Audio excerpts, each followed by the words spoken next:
Hello everyone, I greet in the name of God Almighty. My name is Apostle Nathan Silas, and today we have a very interesting topic to react to by Sheikh Khalid Yasin. Of course, it's a word of encouragement he is giving us at the end of this year. Okay, I'm listening in a sense to his teachings, and I hope that if you have been listening from the day that you start to see Khalid Yasin in this very December, I guess that some of you will need to have a rethink about your life, and then this one will be encouraging us and then saying that when you go in a sense to a funeral or to the graveyard, how is your feeling, how is your reaction, how so that you can be able to start making, you understand, decisions about your life. This is something to encourage you to return back, you understand, to your maker and begin to start asking questions. What is my purpose here on this very earth? I believe that this is going to be a very interesting video, and we are going to learn a lot, you understand, from this video. This is just basically about what end time, and for us to prepare ourselves before we go to our maker. So if today happens to be the first time of you checking out my channel, don't forget to subscribe to my channel and follow me on my Facebook and Instagram. And if you have any video you want me to react to, don't forget to drop it at the comment section and I'm going to check it out. So guys, before we get on to the video, I'm a theologian and I make this video not to discredit anyone's religion. This is basically for educational purposes, and I believe that at the end of this video we all are going to learn from this. So guys, without any further ado, let's get on to this video and check this out. The Quran says you are busy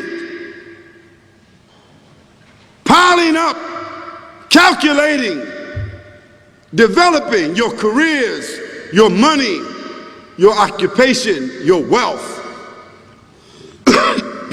until you visit the graves. Think about it. When was the last time that you went to a funeral? Was it your mother?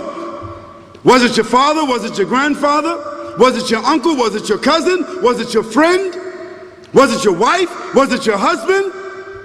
The last time that you visited the grave, when you went to a funeral and you saw that person whom you loved that was laughing, crying, live, boasting, wealthy, educated, denying, arrogant, whatever they were.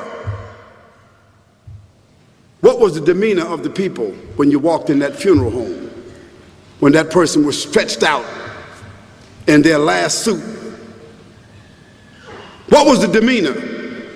Were the people cracking jokes? Were they dancing?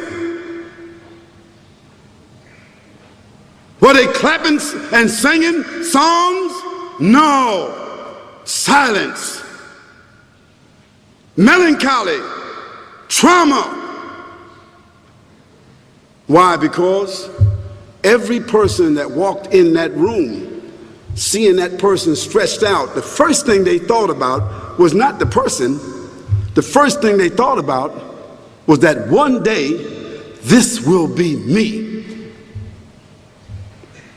So Allah said, Alhaakumut takathur. All of us, all of you are engaged in running your mouths, doing your business, multiplying, buying houses, cars, business, whatever you're doing. And when you're told about God, religion, life, morality, you're saying, look, I ain't got no time for that. I got no time for that.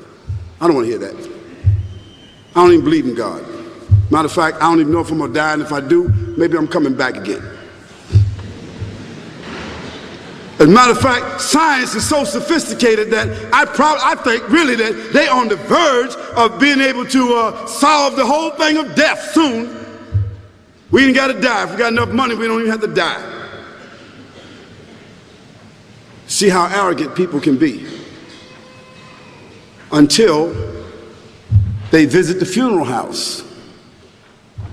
And then after you go to the funeral house, if you got the guts, if you're able to do so, you go to the grave. And now this is another scenario. And you say to yourself, Is that it? I mean, 50, 60 years, scraping, struggling, scheming, lying, stealing, fornicating, jumping up and down, begging, working, and this is the end of it? I mean, is this what's going to happen to me? Are they going to be dropping me into a hole in the ground? A hole in the ground, the same hole that a cat digs after it defecates. Just a little deeper.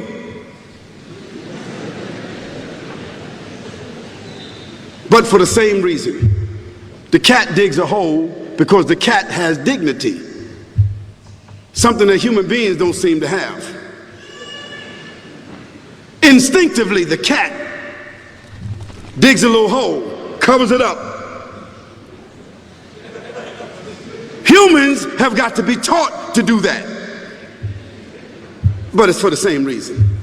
So you and I, we're going into a hole a little deeper than the one the cat dug.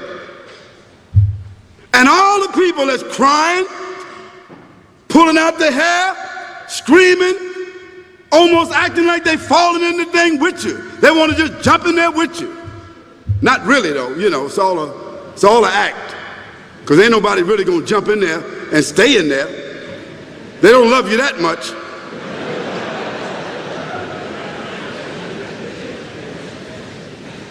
And then after all the shoveling get done, and they fill it up, and the box, you can't even see the box no more, the coffin that cost $5,000. I don't know what did they burn somebody in a $5,000 coffin for? I mean, if I was the funeral director, after they left, I would dig them back up and put them in another box and take that box back.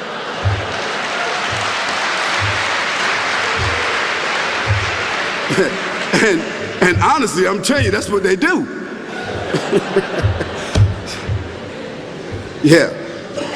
So after all the money and all the drama, and they dig that hole and put you in there and cover you up, and everybody goes back to the place, go back to mama's house or daddy's house or whoever's house, and we cook some chicken or whatever it is, and we do a little dancing and drink some scotch and forget all about that person, and then we want the lawyer to come now and talk about, divvying up the spoils.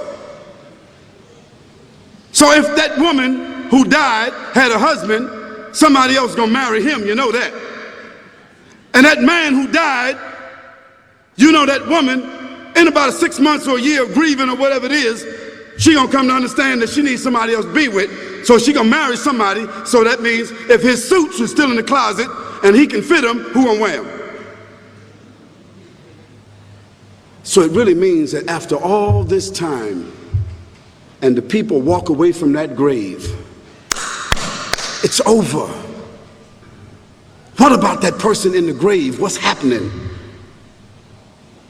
Because you know and I know that death is almost like sleeping. Death is like sleeping. Your body is gone. Your body is dead. Your spirit is gone, but your consciousness is there. Yes, brothers and sisters, you and I are going to know when the people put us in that box and put us in the grave. We are going to know. Your spirit is gone. You can't shout. You can't call out. You can't say, "Don't leave me here." But you're going to be hearing and you're going to be seeing, because that's a different kind of consciousness. But you can't move. And in that grave, this is when the real trauma is going to begin. Because there's a reason for humans to go inside the grave. If the Creator wanted to, he could have caused us to live and then disappear into the atmosphere. But he didn't. He caused us to go into another womb called the tomb. You started out in the womb of your mother, and you wind up in the womb of the earth called the tomb. From the womb to the tomb. This is the whole trip. And this is what you have to think about. That grave is going to be a place of drama and trauma, a place where you're going to be questioned before you're resurrected. And brothers and sisters, do you think that human beings that have the ability to take a piece of earth, dig it up, irrigate it, put down seeds, plant corn, whatever the case might be, the corn comes up, they harvest the corn, then after that what happens? They cut it down, dig it up again, put new seeds in there, and what happens after that? Comes back up again. What happens in the winter? All the leaves fall off the trees and the earth goes dead. And what happens in the springtime? The water comes, generates the earth again, germinates all over again, new grass, new leaves, new flowers, new fruits. So Allah says, and a sign for them is the dead earth. After that, we give it life. And then you eat the fruits from that. So Allah says, the one who gave you life in the beginning, is he not able to give you life all over again in order to judge you? Yes, certainly. You may want to deny it because you don't want to be judged. Wow. That's a very interesting video by Sheikh Khalid Yasin. Of course, he has encouraged us, understand, when it comes to our life here on this very earth. He has just made us to understand in a simple logic, which is we are here on a temporal basis, and everything, you understand, you do, it will definitely, you understand, come to pass. Vanity is vanity, and that's why he is talking about you going to the graveyard, right? And then when you go to the graveyard or a funeral where they, at least a place that they buried, you understand, someone who maybe family have lost a loved one, right? And it's talking about when you go there, what normally comes to your head as you look at that person, you understand, lying down, you understand, lifeless. The only thing that should reflect in your heart or in your mind is that one day this is going to be me.